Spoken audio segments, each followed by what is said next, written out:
Greetings, beautiful people. Welcome back to Find XYZ. If you are new to this channel, please subscribe. We are still on the road to WASSCE 2026. Let's try this question. You have been given the marks of 40 students in an examination, and the marks are shown on your screen. We are tasked to use the intervals of 20 to 29, 30 to 39, 40 to 49, and so on to construct a frequency distribution table for the data. Additionally, we are going to draw a cumulative frequency curve for the given distribution.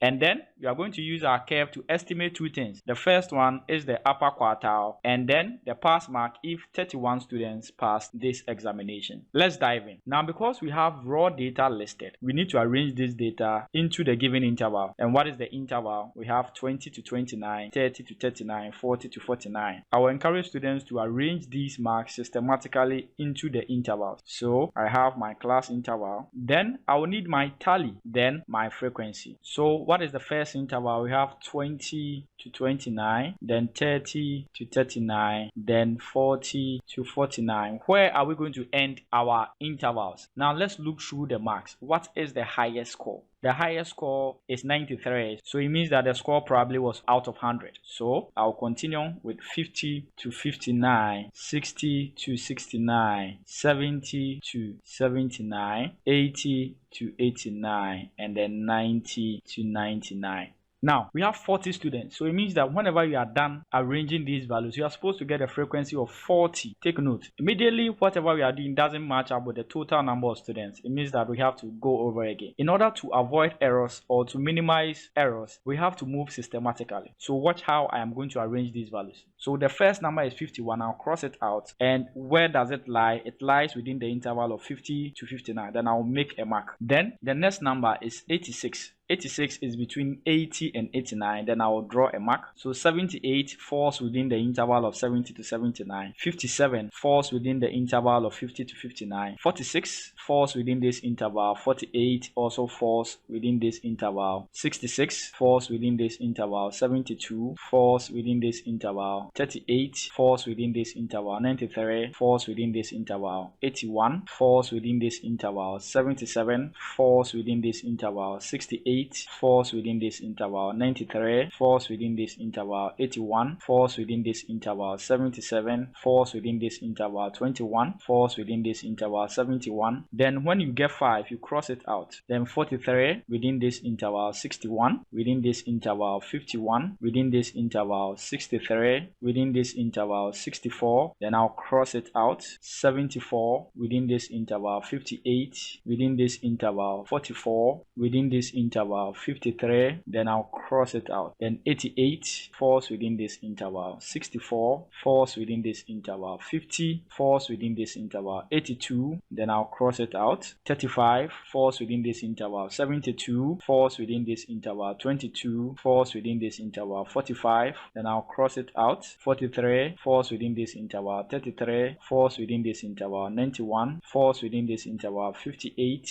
falls within this interval. Then 56 also falls within this interval. Now let's count the tallies. This is giving us 2, this is giving us 3, this is giving us 6, this is giving us 8, this is giving us 6, this is giving us 7, this is giving us 5, and this is giving us 3. Now let's verify whether our summation of F is giving us 40. Remember, I told you that whenever you are done, verify whether the total number of students is still 40. So 2 plus 3, that will give us 5.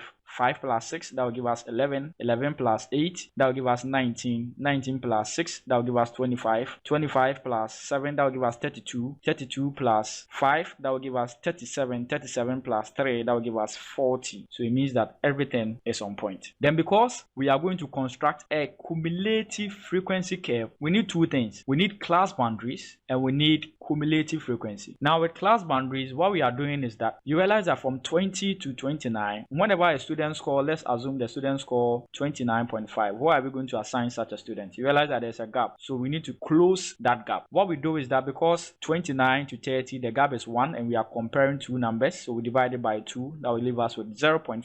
So we'll subtract 0.5 from the lower class limit and add it to the upper class limit. Exchange is no robbery, right? So this will give us 19.5. Then the 0.5 will add it to 29, that will give us 29.5. Then when you subtract 0.5 from 30, you are going to get 29.5. You realize that the upper class boundary of one class becomes the lower class boundary of the next class. That is why it is a boundary, because this class will share the same boundary with the next class. Then the next one will be 39.5. Then we repeat 39.5 to 49.5. Then I'll repeat 49.5 to 59.5. Then I'll repeat 59.5 to 69.5. Then I'll repeat 69.5 to 79.5. Then I'll repeat 79.5 to 89.5. Then 89.5 to 99.5. Then cumulative frequency, what we are going to do is that we are going to add the frequencies cumulatively. So we are going to start with 2. We add frequencies above. What is above? We have 2. So 2 plus the current frequency, that will give us 3. So we have 5. Then what is the frequency now above? That is 5. So I'll bring the 5 plus the current frequency, that is 6, and that will give us 11. What is the frequency above? 11. And what is the current frequency? That is 8. So I have 19. What is the frequency above? That is 19 plus the current frequency, which is 6. That will give us 25. Then what is the frequency above? That is 25. What is the current frequency? That is 7. When I add this, I will get 32. Then what is the frequency above? 32 plus the current frequency, which is 5, and that will give us 37. Then what is the frequency above? 37 plus the current frequency, that is 3, is equal to 40. Now watch this. The last cumulative frequency should be equal to the total number of students that took the examination, that is 40 students. So we are going to plot only the upper class boundaries. Take note, why are we going to plot the upper class boundary? So for example, in the class of 19.5 to 29.5, we have 2 students within that interval. Now because we are adding the frequencies cumulatively, it answers the question how many students scored less or equal to the exact number. So when you use the upper class boundaries, it is assumed that that will be the equal, and any number that is less than that will fall within that interval. So take note of that. So we are going to plot the upper class boundaries, and then we are going to plot the cumulative frequencies. The upper class boundaries will be on the x-axis. The upper class boundaries will be on the x-axis, and then the cumulative frequencies will be on the y-axis. So this is what we are going to use to plot the cumulative frequency curve. We are only going to use the upper class boundaries and the cumulative frequencies. Because we are not given any scale, we can choose any convenient scale. Let's go to the graph. I'm going to choose a scale of 2 centimeters is to 5 units on the y-axis. The reason is that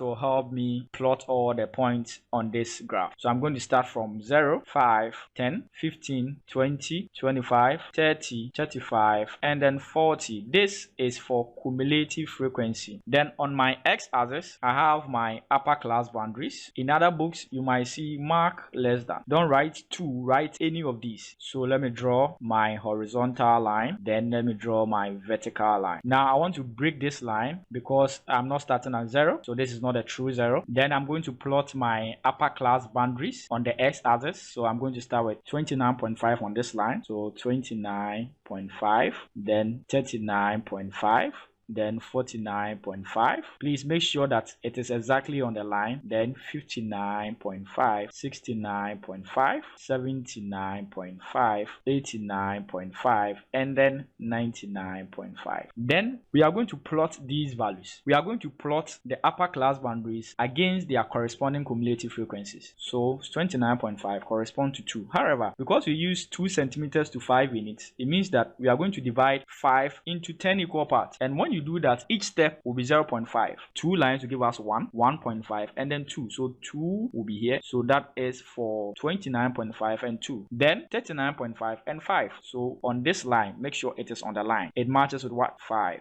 So this is the point. Then 49.5 matches with 11. So I have 49.5, 11. So 11, 11.5. So 10, 10.5, and then 11. Then 59.5 matches with 19. So I have 59.5. So I have 59.5 and then 19. We can start from 20 and count 1 unit down. That is faster. So 19.5 and then 19. So this will be 19. Then 69.5, what is its corresponding cumulative frequency? That is 25. So 69.5 matches with 25. That is exactly corresponding to that. Then 79.5 corresponds 32. So this is 30.5, 31, 31.5, 32. Then 89.5 corresponds to 37. So we have 89.5 matches up to this is 35. So 36, 37. Then we have 99.5 matching up to 40. So let's go and mark 40. So this is the one. So we have all our points laid down. It is now time for us to plot the curve. Please do not use a straight edge. I'm saying it again. Do not use a straight edge. Use your free hand. Okay, we are not doing GKA, we are not doing arts, we are doing math, but make sure the curve passes through all the points. So that is our curve. To the next part of the question. Since we have been able to construct our curve, we are asked to use our curve to estimate the upper quartile. Now, quartile means that divide your data set into 4 equal parts. Upper means that we are going to pick 3/4 of the data. So upper quartile is 3/4 of your frequency. So this is CI upper quartile. So that is 3/4 of the total frequency. That is 40. Then that will give us 4 goes here, 1, 4 goes here, 10. So we have 3 times 10, that will give us 30th position. So we are going to look at the 30th position and trace it to get its corresponding x value. 30 will be exactly on this line. Then we are going to trace it till it touches the curve. Then once it touches the curve, we trace it downwards. Right? So this is the upper quartile. They have to be lines to show that you are using the graph to estimate the value. Then you realize that it falls within the range. So please, 69.5 to 79.5, the interval is 10. It means that every single line is 1. Take note of that. The class size is 10. So let me write it here. The class size is 10. So it means that every single line is 1. So we have 70.5,